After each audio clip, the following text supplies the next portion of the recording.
When it comes to method feeder fishing, it's so important to pay so much attention to how you load that feeder.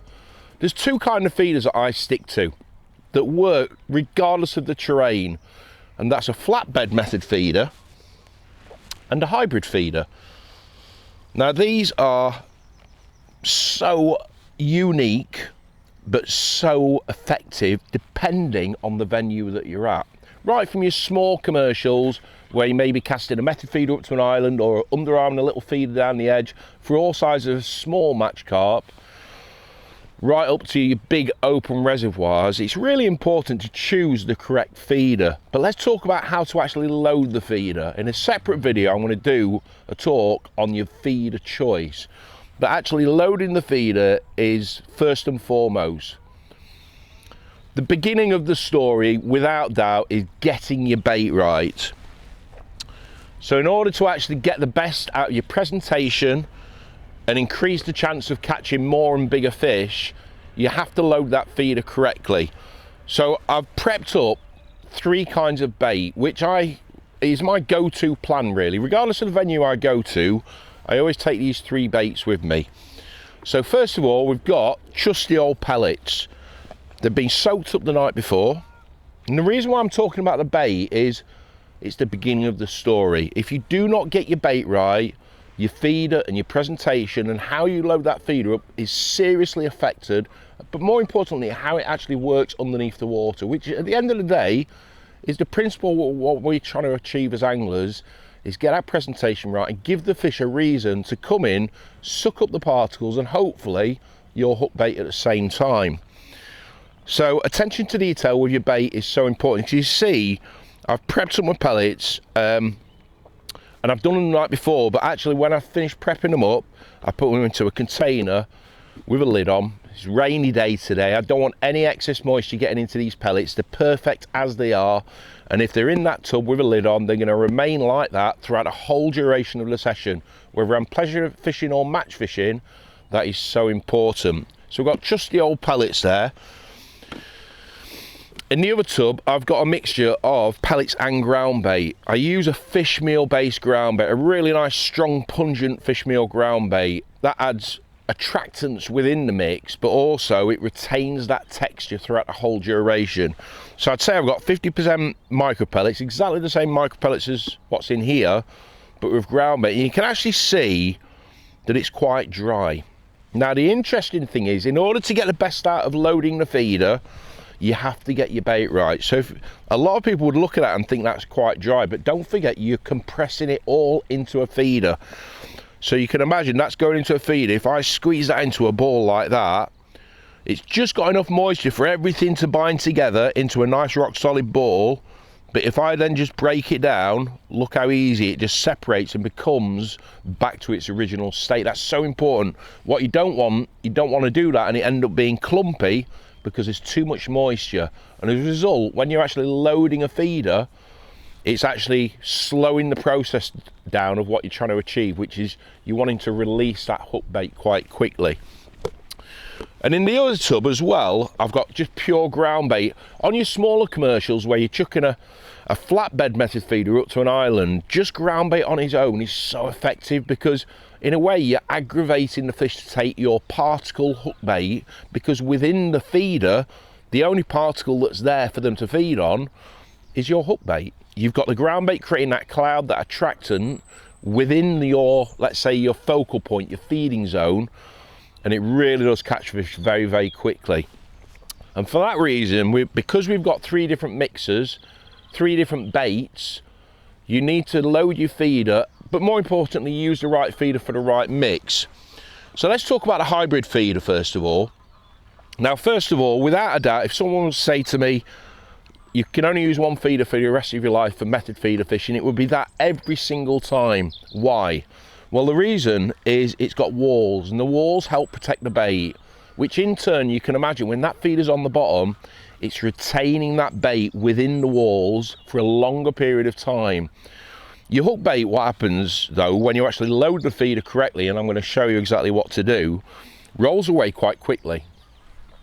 Again, it's the same principle. You're aggravating those fish to take your hook bait quicker. And that's exactly what happens with this principle. that because a lot of the bait remains within the feeder, if you load it correctly, they do take your hook bait very quickly. You can get bites really quickly with this method, but it also ticks the boxes for a variety of terrains, from long range fishing in deep water where I am today. Well, not necessarily deep water, but it's a long range, and you've got to compensate for the impact at distance of that feeder hitting the water a little bit more aggressively, and those walls protect that bait, which ensures in your head as an angler, when you're fishing, everything's intact and you've got bait around the feeder. In theory, a reason for the fish to home in on your hook bait. If there's no bait within that feeder, why would they want to come to your hook bait? So without that, the hybrid feeder is my go-to feeder for a lot of venues, and especially where I've got a bit of depth to contend with.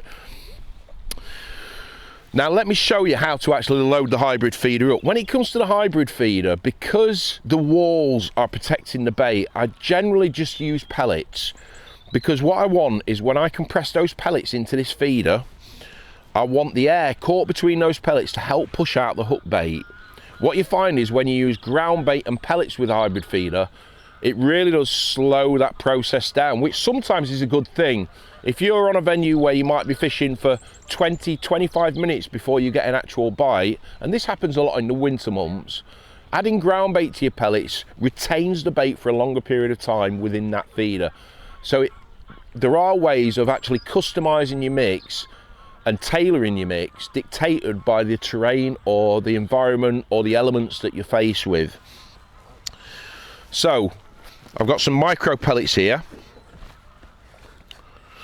and I'm just going to show you how I personally load up a feeder. Everyone is entitled to their own opinion, but it's your results that make a difference. And over the years, without doubt, how I load the feeder up, in my head, I feel I'm really confident the way I do it. I know it works, it catches me fish, so why change things? Keep things simple but logical at the same time.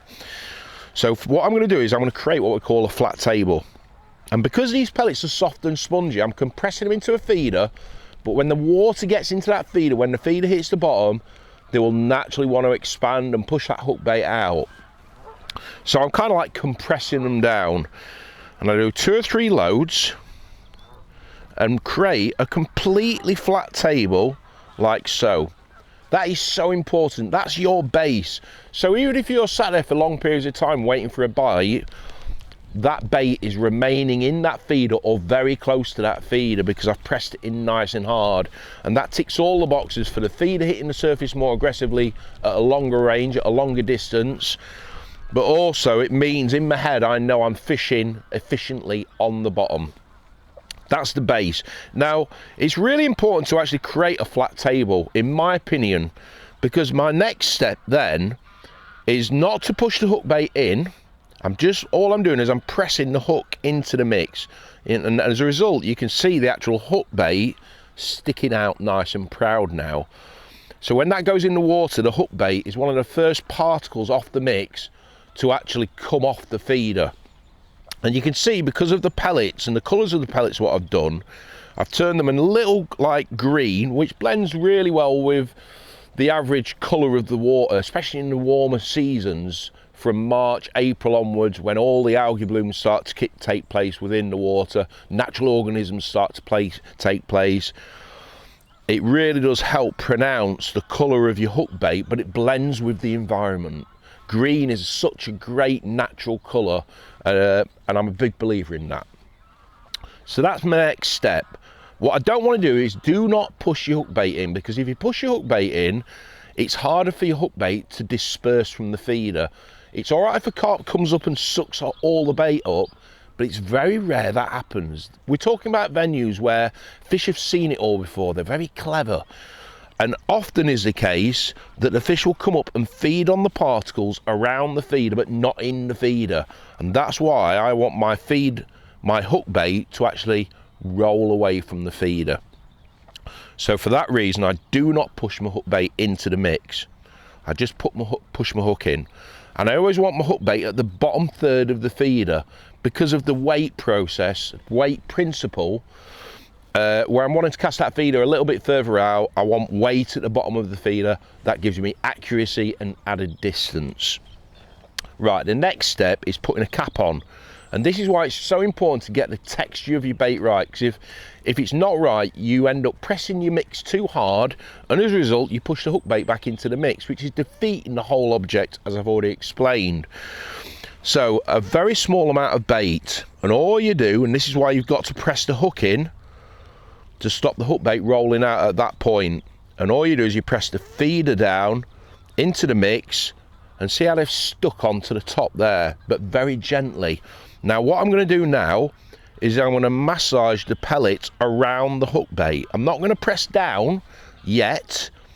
I'm creating a wall, a frame around the actual hook bait. Now the hook bait is there, I can actually just see it.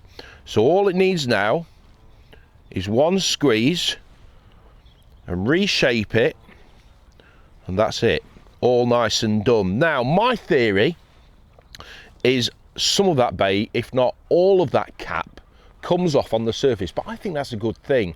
It means that my hook bait's getting released quicker, but it's also creating that column of bait falling down to where my feeder is going to be landing on the bottom. So any fish that are above, mid-water or even shallower, there's a reason for them to follow those particles down and find your feeder a whole lot quicker. So when it comes to loading a hybrid feeder, regardless of the size of it, that is how I do it every single time, winter or summer. Right, flatbed method feeder. What's the difference? Well, I've already explained the properties and the advantages of using a hybrid feeder. A flatbed feeder is absolutely devastating in the right conditions, and I love to use a flatbed method feeder where I'm on a small commercial fishing into shallow water and I want fast fishing. I want everything to be working quickly because I'm getting a lot of bites, and this is where a flatbed feeder works really well. Now we're talking about a feeder that hasn't got those walls, therefore the water can get into your mix a whole lot quicker. If you use just pellets with this feeder, what you find is the water gets into these pellets really quickly, and within seconds all the bait on the feeder is released from the feeder and now spreading around. So in theory, sometimes the fish have too much choice. Therefore, why should they want to take your hook bait when there's all these pellets around? That's why hybrid's so effective, because they're aggravated to take your hook bait because they can't get to those pellets. However, if you're catching a lot of fish, a flatbed method feeder is deadly, but what you have to do sometimes is tighten that bait up a little bit more. And that's why I've done 3 mixes. So we've got your standard pellets, and then we've also got in here, like what I explained earlier, a mixture of pellets and ground bait. And that ground bait really does help bind those pellets together, but condense the mix, makes it actually a dense mix, so it slows down that process. Yes, your hook bait's going to come free quickly, but you're retaining the same principle within this mix and this feeder, very similar to the principles what I'm trying to achieve with the hybrid, where I'm trying to keep a lot of that bait on the feeder whilst I'm actually fishing, waiting for a bite. That's why ground bait is so important with a flatbed. And it also blends perfectly with shallow water, because ground bait creates that cloud, that attractant, that colour, that kind of like the colour in the water gives the fish confidence to move into that shallow water really quickly. So that's why ground bait's really effective and blends so well with a lovely flatbed feeder like this. Always use a mould. People use the hands, but your skin is a lot softer than the material. So a tough plastic mould enables you as an angler to really compress that mix in nice and hard, to slow down that principle of what I've explained of the bait breaking away from the feeder too quickly. So the first step is where a lot of people go wrong. They put too much bait at the start of the actual mould. So all you need to do is put a very, very small amount, because at the end of the day, it's the same principle as a hybrid, that I want my hook bait to be released quite quickly. So we're going to put the hook bait in now, like so, right in the centre, like so. And then I'm going to fill the mould up, right to the top. I want it over brimming right over the top. Now, the next step is you place the feeder on top that way. What you don't do is you don't spin it round so the actual hook length is at the other end, because what you're doing is you're pulling the hook bait out of place from where you've positioned it in the actual mix. So what you want to do is ensure that as you compress that flatbed, you've got your hook length loop going out from the feeder connector back into the feeder. And then it's a simple case of pressing it really nice and hard. And this is the beauty about getting your ground bait mix right. Not too wet, not too dry. Because when you actually go to compact it, it comes out of the feeder nice and neat. Now look at where the hook bait is. And if you want to actually cover that up, all you have to do then is put what we call another skin on the feeder. So I'm going to put a little bit more in the feeder, press it down again, pull it out, hey presto, all done. But what you notice, I'm pressing that really hard, it's really compact. So that's going to deal with all the elements of the feeder hitting the surface, but achieve that principle of that feeder remaining like that when it hits the bottom, and a reason for the fish to come up to that feeder. And that's why when you method feed a fish with a flatbed, especially on small commercial venues, you get loads of indications, and that is where the fish are trying to get to the bait, but it's actually remaining around the feeder. And that's why all of a sudden you get a bite really quickly, because your hook bait, as I've already mentioned, is one of the first particles to get released from this mix. So it's really important to consider when to use pellets and ground bait, and hope that information really does help you. Again, like I said earlier, you can use ground bait on its own. It's up to you as an angler. I like to use particles within my ground bait, so 50-50 micros and ground bait. There's always some bait there in your peg for the fish to stay in your peg and stay confident and feed, and that's why you carry on catching. But as I say, ground bait is equally effective just on its own, but exactly the same principle on how to load the feeder with ground bait as it is with ground bait and pellets. So next time you're out on the bank, give that information a go, and I tell you what, without doubt you'll definitely catch more fish if you pay a little bit more attention to detail with how to load the feeder up, but also how to look after your bait. So until next time, tight lines.